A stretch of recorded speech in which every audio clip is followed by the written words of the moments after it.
De um ponto de vista técnico, ele certamente está pronto. Eles estão constantemente em estado de prontidão para combate. Este é o primeiro, o segundo e este também.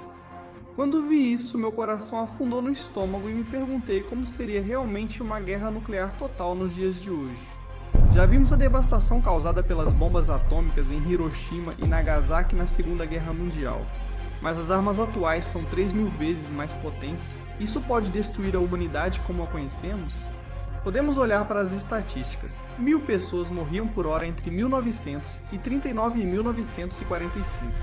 Estatisticamente falando, o período mais pacífico da história humana neste momento. E ainda assim existe um medo pairando sobre nossas cabeças desde 1945, a guerra nuclear.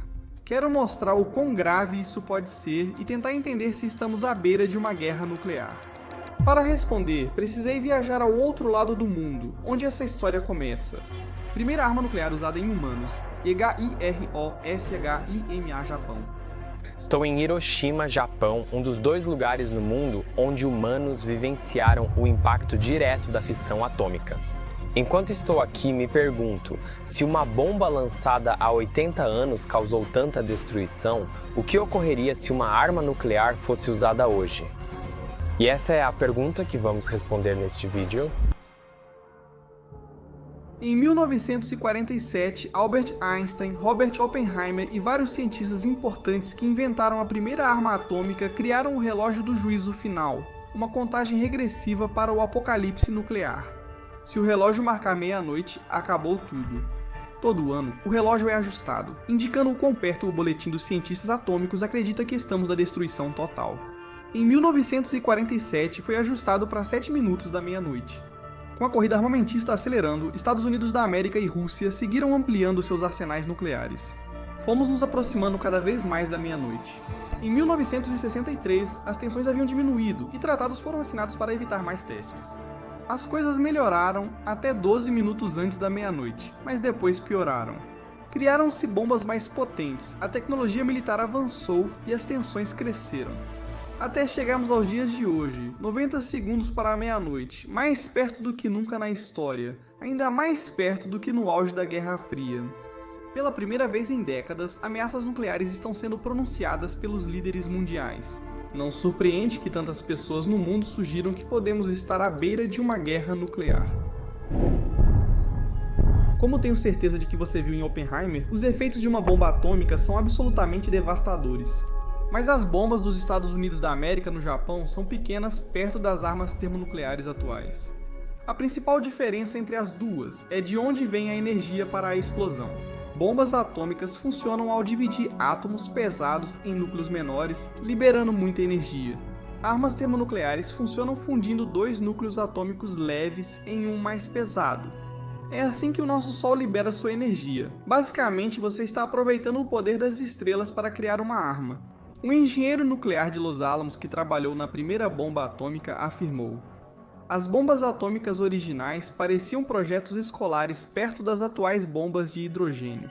A bomba SR, a maior arma termonuclear já detonada, era 3.000 vezes mais poderosa do que a arma atômica lançada sobre Hiroshima. A bomba 1961. As armas atuais são ainda mais avançadas e potentes. Mas como chegamos até aqui? 1945 marcou o início da corrida nuclear com Estados Unidos da América e Rússia disputando quem produzia mais bombas.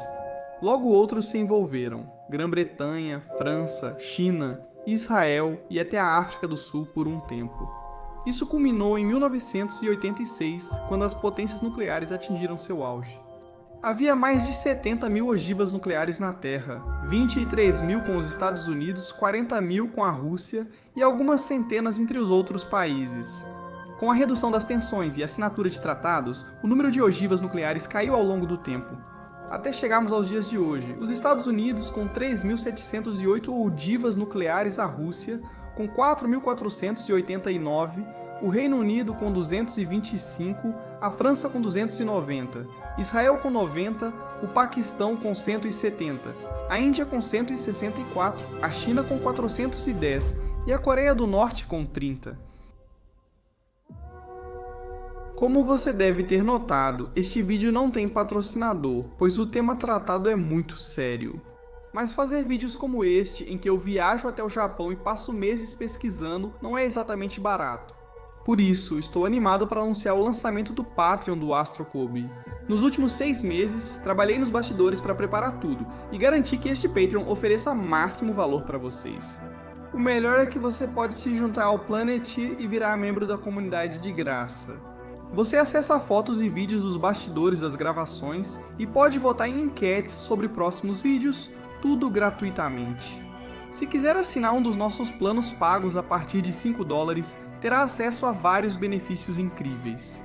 Todos os nossos vídeos do YouTube, sem anúncios, acesso antecipado de 24H posts para sugerir ideias, códigos de desconto de 10% e acesso antecipado a novidades futuras, lançamento de produtos exclusivos. Você pode entrar no chat da comunidade, me enviar mensagens diretas com perguntas e até ter seu nome na descrição dos meus vídeos no YouTube. A lista segue. Este ano planejo viajar pelo mundo, da Europa aos Estados Unidos da América e até desertos remotos do Chile. Produzimos os melhores vídeos educativos para você e o Patreon nos ajuda nisso. Acesse patreon.com/astrocobe ou clique no link no topo da descrição. Você também pode entrar na comunidade de graça. Criei um perguntas e respostas acessível a todos, onde vou responder cada pergunta pessoalmente. Se quiser me perguntar algo, inscreva-se grátis hoje. Agora vamos falar sobre armas nucleares. Existem 3 principais formas de uso das ogivas nucleares massivas, desse tipo, capazes de destruir cidades inteiras atualmente. A mais clássica é o bombardeiro, solta a bomba. Os bombardeiros são capazes de sobrevoar um alvo e simplesmente soltar o dispositivo termonuclear antes de voar para longe, a uma distância segura. Foi assim que as bombas atômicas foram lançadas na Segunda Guerra Mundial. Os ICBMs são um tipo totalmente diferente e, para mim, muito assustadores. Estes são mísseis balísticos intercontinentais com alcances superiores a 5.500 km. Eles são lançados de seus silos e cruzam oceanos até outro continente antes de atingir o alvo. Tudo isso acontece, do apertar de um botão até a detonação, em até 30 minutos. Na verdade, eles nem precisam levar apenas uma ogiva. Muitos possuem várias ogivas nucleares na ponta, podendo lançar um míssil, cruzar o oceano e atingir diversos alvos. Por fim, aos SLBMs, mísseis nucleares lançados de submarinos. Eles são lançados dos silos de submarinos nucleares. Voam para fora do oceano em direção ao espaço, usam as estrelas para navegar e depois retornam à Terra antes de detonar. Eles podem atingir o alvo em 10 minutos, pense nisso. Tanto os ICBMs quanto os SLBMs não podem ser recolhidos depois de serem lançados. Há 80 anos, os Estados Unidos da América tentaram encerrar a guerra lançando a bomba atômica Little Boy a 600 metros acima da cidade atrás de mim. Às 8h da manhã, enquanto as famílias iam ao trabalho e à escola, o Enola Gay se aproximou de Hiroshima. A barriga do avião foi aberta e Little Boy, a bomba atômica, foi liberada a 600 metros acima da cidade. A bomba foi detonada.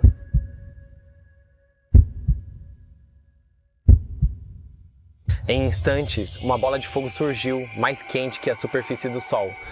70 mil homens, mulheres e crianças foram mortos instantaneamente. Pense nisso, 70 mil seres humanos completamente apagados da face da Terra em menos de 1 segundo. A cidade era feita principalmente de madeira. Ela foi completamente arrasada pela tempestade de fogo que se seguiu. Quase todos os prédios foram destruídos, exceto o Domo da Paz. Esse evento traçou uma linha distinta na história da humanidade, o tempo antes e depois das armas nucleares.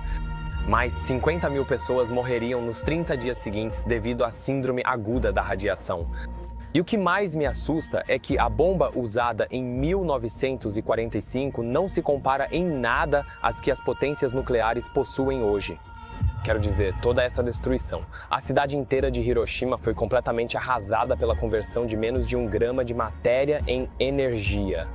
Mais de 10 mil mortos por uma massa menor que a de uma borboleta.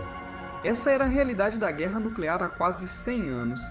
E as armas de hoje são tão significativamente piores que é quase inconcebível que alguém, qualquer ser humano, sequer pense em usá-las atualmente.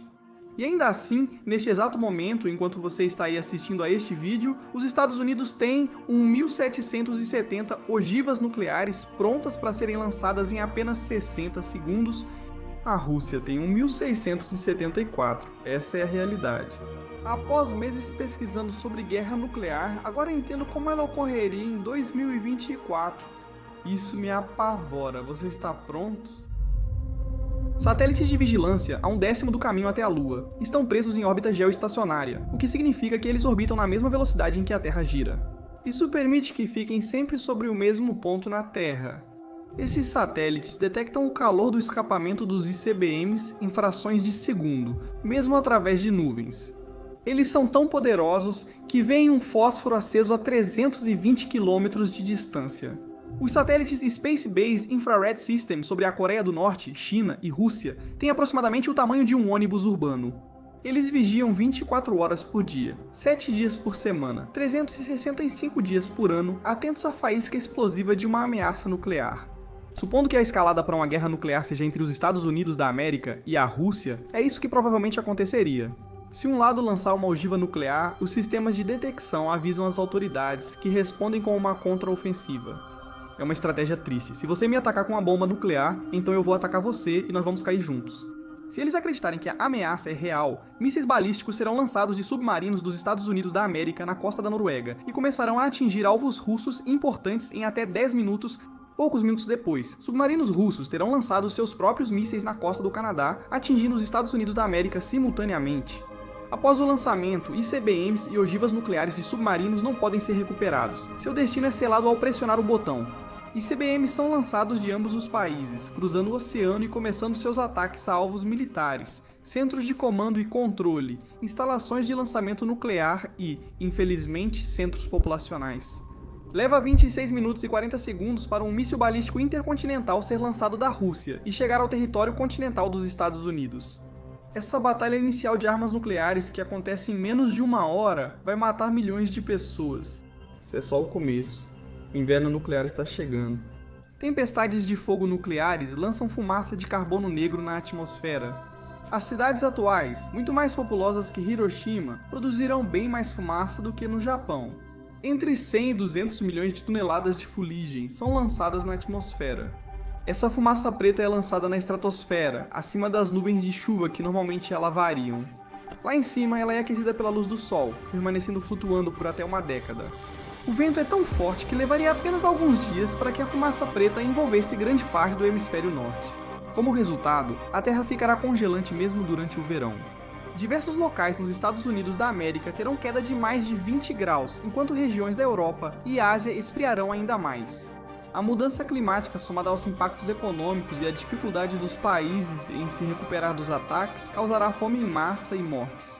Mais de 5 bilhões de pessoas na Terra morreriam de fome. 99% de todos nos Estados Unidos, Europa, Rússia e China morreriam. Este é um modelo hipotético.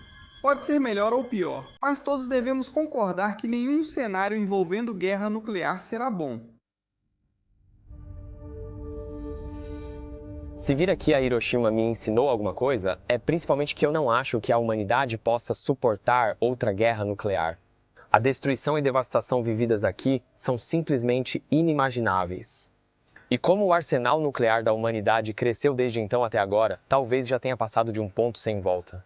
Talvez bastasse apenas uma bomba nuclear ser lançada para desencadear uma cadeia de eventos que colocaria um fim definitivo na história da humanidade.